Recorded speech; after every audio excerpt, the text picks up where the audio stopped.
Welcome back to the vlog, everybody. Today is an adventure day, adventure scarf equipped, and we are going to head out to the Mount Hood National Forest for a camp and test out the 23ZERO tent.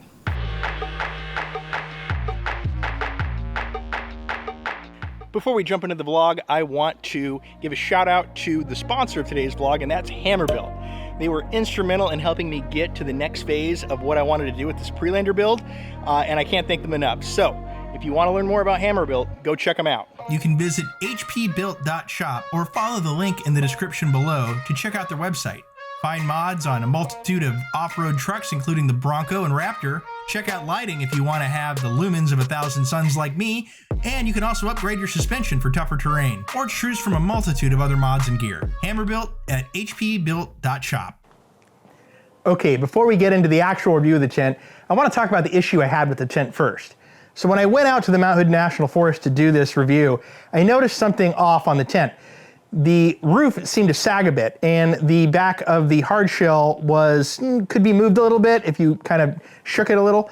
And I surmised that that might be an issue with the struts in the tent. Okay, a couple struts here, and we're gonna show you how a faulty strut will compress very quickly with limited pressure. That is a faulty strut. It should not be that easy to compress. The replacement that was sent to me by the manufacturer, on the other hand, does not compress very easily.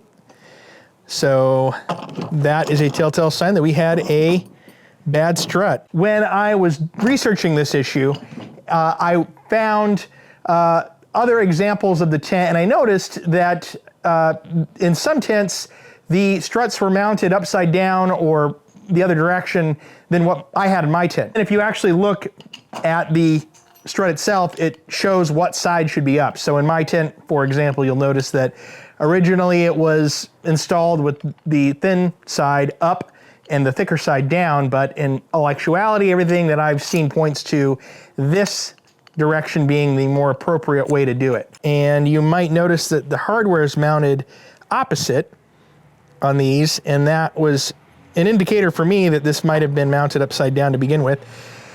And yeah, you can see on the label that it even points to the thicker side being the up position. The customer service people at 23ZERO were super helpful. They were able to work with me. They got me these new struts immediately. And when I brought to their attention that I think these were mounted upside down, they were kind of surprised by it, actually, and thankful that I brought it to their attention. So I don't know if this is a manufacturing issue or a assembly issue or quality control or what have you, but you know, it's probably a small outfit, and they have, you know, a couple of people doing this job of assembling these, so it's totally reasonable that it could be a mistake.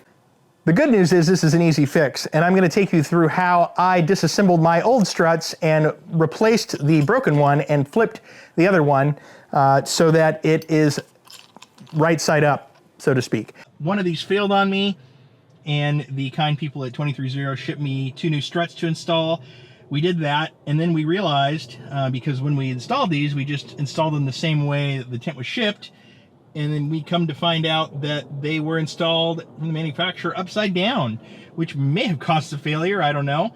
But I have to flip these struts to the other position where the thicker side is up and the thin side is down. If you are attempting to do this on your own tent for whatever reason, the only tool you should need is a 12mm wrench to get that bolt on top there. Otherwise, you can just keep the hardware in place on the bottom, unscrew the strut, flip it, unscrew the top out of the tent, and then reattach. Bob's your uncle. One side of the strut here, you can unscrew this from the side of the tent. You'll need that to fit it properly. So then you will put this on the strut and then put it into the base, and then this back into the aluminum tent. Each end of the strut, when you're tightening one end, so my light's dying, so you don't unscrew it from one end while you're trying to tighten another. You just got to hold them both and kind of twist in opposite directions. And this was the only real issue I had with the tent. Everything else about the tent I actually do like. Spoiler alert, so there you go. But now let's get into that review and talk more deeply about the 23ZERO tent.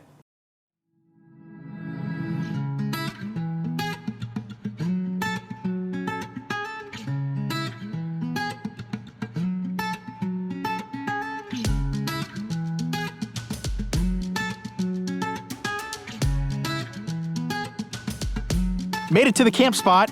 We are in the Mount Hood National Forest near Trillium Lake. Actually, if you go past Trillium Lake, where they have the normal campgrounds that you pay for, you can go find a plethora of dispersed camping spots like this one in the forest.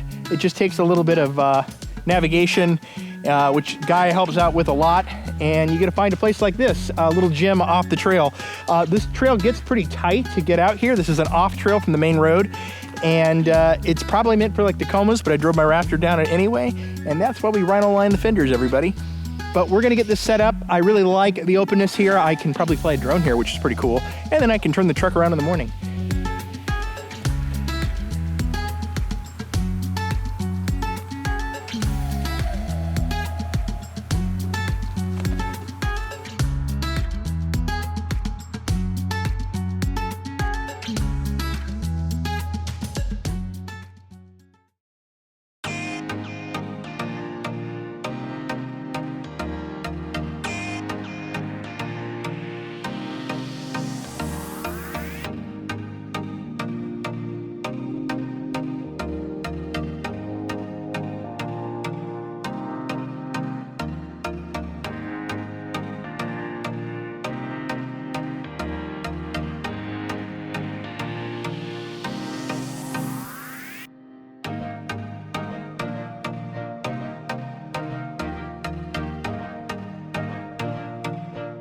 And here it is, the third rooftop tent I've owned, the 23ZERO Armadillo A2. To recap, I've owned 3 tents now, the Tepui, an iCamper, and now this. If you viewed my channel before, you may recall I had some trail damage to the bed rails while hooning in the Baja a little bit, and that made me reevaluate my entire overland setup. The net result of that is that I had to have a custom rack built, and I had to step down from the gigantic iCamper Skycamp 2.0 that I had before to a tent with a bit smaller footprint. That's where the 23ZERO Armadillo A2 comes in. The tough 14 gauge fully welded aluminum hardshell makes this tent feel like it's ready to take on any environment. And with the addition of T-rails, you could potentially mount a multitude of things to this tent. I can imagine bikes, canoes, or solar panels could be mounted here. Like many other tents, there's a detachable rain fly, but this one comes with added ventilation near the door, and it's also adjustable. The tent also comes with color-coded poles for the windows and door of the tent, which is a helpful touch. Some of the other unique additions include external pouches that can be fitted on a slide rail underneath the tent for gear that you don't want to take in the tent. And there's also additional pockets inside. Deployed, the Armadillo A2 is 56 inches wide and 78 inches long. As a side note, there is an A3 version that is a bit larger, with a 72-inch wide and 86-inch long footprint. Inside is comfortable with a 2-inch rebound foam quilted mattress with breathable poly topper. And something unique to 23ZERO is what they call their light suppression technology. I can attest from experience that this works. In other tents I've owned, the glow of the dawn pierces through most tent fabric, but not with this tent. When I awoke from my slumber in the tranquil setting of the Mount Hood National Forest, I had to poke my head out the door to greet the dawn. The windows in this tent are massive, providing a larger field of view and ventilation when needed. In the back of the tent, there are gas struts to aid in the opening and closing of the tent. As mentioned in the start of this vlog, I had some trouble with mine, but after speaking with 23ZERO, they helped me resolve that issue pretty quickly. What is innovative is the USB-powered light that came equipped with the tent. It can clip onto multiple places inside of the tent, and I used a simple USB power bank to test this out, and it worked out very well. I think more tents should come equipped with lights like this. Closing the tent is a simple process, and similar to the Skycamp 2.0 that I had before. I will say that not needing a key for this tent is a great feature. I was always paranoid that I would lose or forget the key for the Skycamp 2.0. Overall, though I do miss the spaciousness of the Skycamp 2.0 for a more lean rooftop tent experience that better fits over the bed of my truck, the 23ZERO is a great balance of comfort and practicality. As practical as rooftop tents on Raptors go anyway.